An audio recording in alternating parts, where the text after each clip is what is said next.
That's really nice to know. And I really understand what you're saying. How can I keep that up? By meditating, I want to go there often. Did we just meditate? No. Then maybe not. Okay, cool. What did we just do?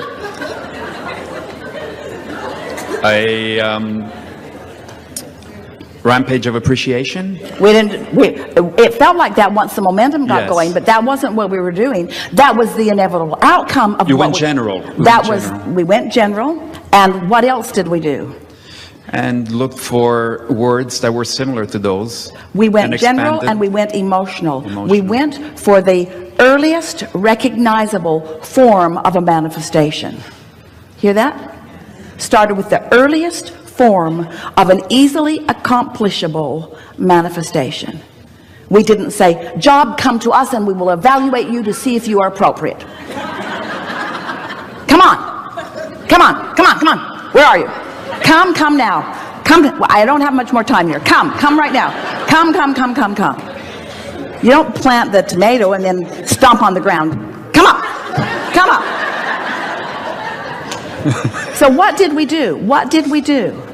We did the only thing that we can do. We found something to focus upon that was easy to focus upon. What was it? A pure, non-resistant thought. But what were we reaching for? When our original statement to you, it's all right. Our original question to you is, give us singular, emotional, meaning words that cause you to feel. We weren't looking for the intellectual qualities. We were looking for the emotional, which means we were going beyond the thought, beyond the vibration, to the earliest kind of manifestation, which is an emotion. So that meant without even being really conscious of it, because when you get conscious of it, you do what you've always done. So what that caused you to do, that caused you to focus vibration and thoughts into a very soft direction, which accomplished an emotional response. Are you getting what we're saying here? We're talking about not being at the bottom of the hill trying to stop the momentum. We're talking about not being at the bottom of the hill trying to push the car up the hill either. We're talking about using the forces of the universe, the natural forces, in the way that they naturally work. So we ask you to give us, as best you could, the purest, easiest manifestation. We didn't say how many hours do you want to work, or how much do you want to earn, or how many people do you want to work with, or what's the direction of your creativity. We didn't ask you whether you want to be a independent contractor, whether you want to be self-employed, whether you want to work for a corporation, a big corporation or a small corporation. Feel how jumbled that gets. Feel how convoluted that gets. Been there, done that, been there, done that, been there, done that, been there, done that, didn't like that, didn't like that, didn't like that, didn't like that, didn't like that. Momentum killer, umbrella up, stopping the flow. Instead, we ask you for emotional words. How is it going to feel when you get there? Never mind the details, never mind the conditions. The conditions will take you off on a wild goose chase.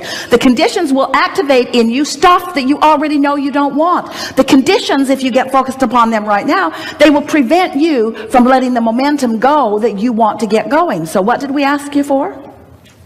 Singular, emotional words. Ooh, I'd like to feel happy to be at work. I'd like to feel happy on my way to work. I like to feel happy at work. Happy. What does happy mean? Happy means engaged. It means doing something meaningful. It means feeling inspiration. It means being clever. It means being with others who are clever. It means being collectively, cooperatively clever. It means having a really good time. It means being tuned in, tapped in, turned on. It means loving life. It means happy to be there. It means expressing all of me right here and now. It means focusing on something that matters to me with all that I am. All that I am. Does that feel good? Don't you want to do that? Aren't you eager for what's out there for you? Aren't you interested now in, as you've listened here and as you push the reset button with us, aren't you interested in the inspiration that's going to come next and next? So then you felt all of that. You felt it all. You know it happened. And then you said, then you said, it's all right. You're perfect conversation for us. Then you said, well, how do I keep this going? And we say, just don't kill it. It'll keep going. Well, what could I do to kill it? Doubt it, confuse it, complicate it, put conditions in it. Put conditions in it that are already all wadded up. Oh yeah, I had a job once. I had a job once. That's why I don't ever want to work for anyone again. That guy was awful. I was self-employed once too and nearly starved to death. In other words, you add conditions to it and then you kill it. You kill it with the vibration of practiced conditions. You kill it with beliefs that don't match it. Ooh. Ooh. So going general makes it less likely that I will activate beliefs that will keep it from expanding. Exactly. You be as specific as you can be and still feeling good. So when you say, what do I do? We say, you talk about things that matter to you, but the thing that matters to you more than anything is you're talking about the things that matter to you is that you feel good. That's what you do. Esther's finding herself. She'll be with friends or staff, all kinds of well-meaning people, strangers in some case, people that she's interacting with as she's traveling about. And it's a somewhat common occurrence where the conversation will turn to something that just doesn't feel good to Esther, which means it's vibrationally out of whack with the point of attraction that she's trying to foster. And so she's developed a sort of pattern of talking and walking away. Really, really nice talking to you, and I really enjoyed the conversation, and I'll talk to you later. In other words, it's not your obligation to engage with other vibrations that violate the vibrational stance that you've got going. So now what are we talking about here? We're talking about when you wake up in the morning, you're pure. There's no momentum. It's your opportunity to start it the way you want it. So you start it the way you want it. And when we began speaking like this to Esther, she didn't even make it till breakfast before she began introducing things that killed the momentum. But the next day she did better, and the next day she did better, and the next day she did better. And so what were the factors that made it possible for her to get some momentum going? Most important, she cared about how she felt. She wanted to feel good. But woven into that was the realization that feeling good means that I'm in a receptive mode. Because that's the thing that we want. Did we convince you that you don't go looking for the path? You don't go looking for the job? Do you believe that? Did you believe it a little bit? Well, if you believe it at all, then that means the path is coming to you, but it means something really more important than that, and that means you've got to prepare yourself for the realization of the path, because it's been right in front of you all day, every day, for as long as you've been focused. And in many cases you don't recognize the path to what you want because you're all swirled up in beliefs that have your shield up, that are preventing you from seeing the next logical step that would not just get you to where you want to be, it would feel good when you step there. And then, not only does the path feel good, the path feel good, the path feel good, the path feel good, the path feel good. When you step off of it, you know right away, that was easy.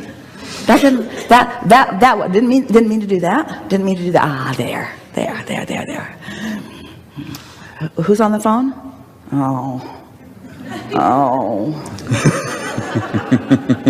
Talk to you later.